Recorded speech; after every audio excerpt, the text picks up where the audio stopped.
The silhouettes burning, the embers rising high. Hello, I've been reading a manga called The Ice Guy and the Cool Girl, or also The Ice Guy and His Cool Female Colleague, depending on where you're reading it, where you're finding it. And I've been inspired to do another book look, because why not? Also, I've just been very warm lately, and I thought this book is literally cool. I want to feel a little bit chilly. Why not slap a load of blue and cold colours on my face? This is probably not going to be wearable. Let's call it editorial, shall we? Because I'm going to be messing around and just going a bit crazy and having fun with makeup. And whilst I do that, I will do a voiceover for the review, a little bit about what the book's about. And yeah, shall we do that? I'm also going to be using some of my new makeup brushes, P. Louise, because what better time to use them than now, apparently. And also, these, by the way, were from the advent calendar train thing. These are the Pit Stop to Perfection brush set. I'm sure you can get these in a different format. And yeah, so I'm going to stick on a bit of YouTube, look up some blue colours that look good together, have a mess around in my makeup and see what we come up with. So this is considered a completed or nearly completed series with 11 volumes, and I'll be reviewing the first 2 volumes today, which are the first 2 that I've read. So sparks fly between the handsome descendant of a snow spirit and the oblivious co-worker he has a crush on. Romantic comedy in an office setting that takes co-workers to lovers to new heights within a winter wonderland of emotions. Himuro is a modern day ice god, an ordinary office worker who just so happens to be the descendant of a snow spirit.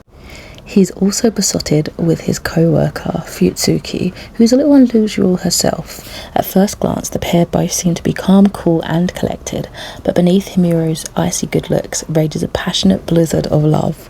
On the other hand, his co-worker's cool facade belies nothing about any feelings she might have for Himuro in return, because she's too oblivious to realise anything.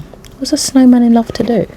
So I ended up giving both the volumes that I've read, volume 1 and 2 obviously, 3 stars, and to me that's still something that I want to continue on with. So my whole idea is I'm probably going to just read the volumes that I can easily obtain through the library, and then once that runs out I'll probably just jump over to the Crunchyroll animated version, because I tend to I do that recently with manga. I don't do it intentionally. I did it with Spy Family again. I could only get like the first 4 volumes easily, and then I just switched to the anime and I enjoyed it. But yeah, I'll probably be doing that for this too, because I've not got super strong ties necessarily with this plot.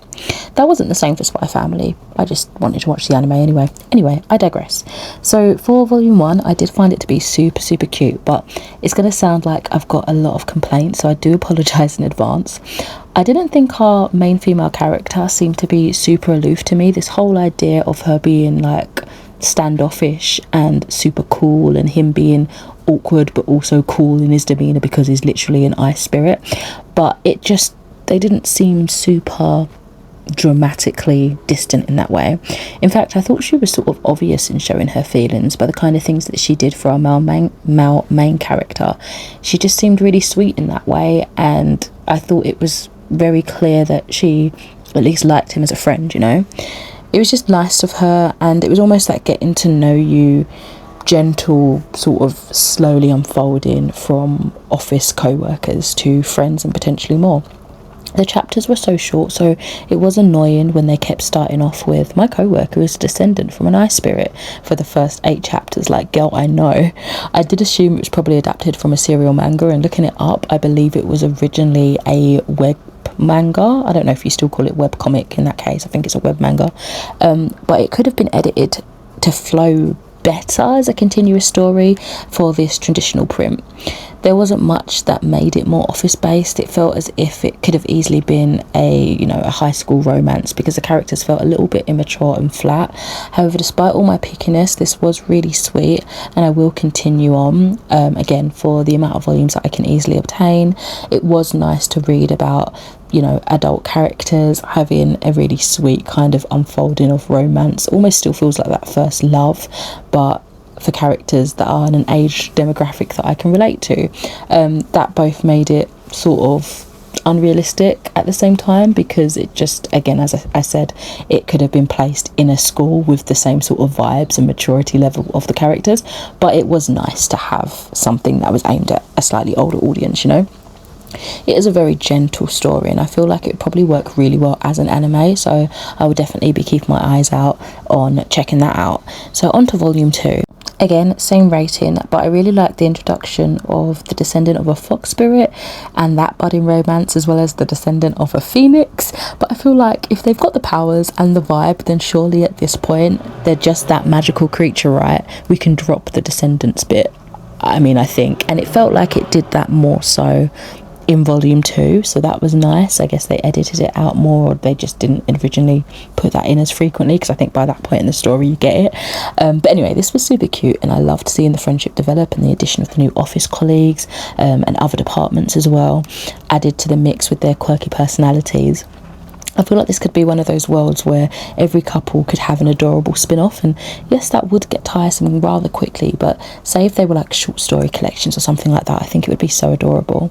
But yeah, as I say, I will be continuing on with probably the next volumes 3 and 4, and then if I can't get any more, I will switch to the anime. But let me know if you have read or watched this series and what you think. Like a chemical fire, the flame won't die. Intertwine, darling, you and I. And my heart beats calm, and you can choose to let go. Did I lose my mind into mercury eyes? Am I blind the reason why?